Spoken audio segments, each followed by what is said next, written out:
আগামী ফেব্রুয়ারিতে জাতীয় নির্বাচনের তারিখ ঘোষণাকে বিএনপির বিজয় বলে মন্তব্য করেছেন দলটির স্থায়ী কমিটির সদস্য ড মঈন খান। শুধু নির্বাচনের ঘোষণা নয়, সুষ্ঠু নিরপেক্ষ নির্বাচন চায় বিএনপি। সেই সাথে নির্বাচনের জন্য সব ধরনের প্রস্তুতি নিতে নেতাকর্মীদের প্রতি আহ্বান জানান বিএনপির এই সিনিয়র নেতা। বুধবার সিলেটের রেজিস্ট্রি মাঠ থেকে ছাত্র জনতার ঐতিহাসিক গণঅভ্যুত্থানের বর্ষপূর্তিতে সিলেট জেলা ও মহানগর বিএনপির উদ্যোগে বিজয় র্যালি অনুষ্ঠিত হয়। বিজয় র্যালি পূর্ব সমাবেশে প্রধান অতিথির বক্তব্যে তিনি এসব কথা বলেন। ড মঈন খান বলেন, নির্বাচন নিয়ে সরকার তাদের কাজ করছে। এখন দেশের প্রতিটি গ্রামে গঞ্জে গিয়ে ধানের শীষের বার্তা পৌঁছে দিতে হবে। সমাবেশে সভাপতিত্ব করেন সিলেট জেলা বিএনপির সভাপতি আব্দুল কাইয়ুম চৌধুরী।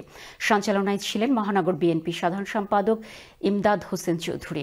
বক্তব্য রাখেন বিএনপি চেয়ারপারসনের উপদেষ্টা খন্দকার আব্দুল মুক্তাদির, বিএনপির সহ সাংগঠনিক সম্পাদক মিফতা সিদ্দিকী, বিএনপি নেতা আব্দুল কাইয়ুম জালালী পঙ্কি, জেলা বিএনপি সাধারণ সম্পাদক অ্যাডভোকেট ইমরান আহমেদ চৌধুরী, মহানগর বিএনপির ভারপ্রাপ্ত সভাপতি ডা নাজমুল ইসলাম, বিএনপি সদস্য হাদিয়া চৌধুরী মুন্নি।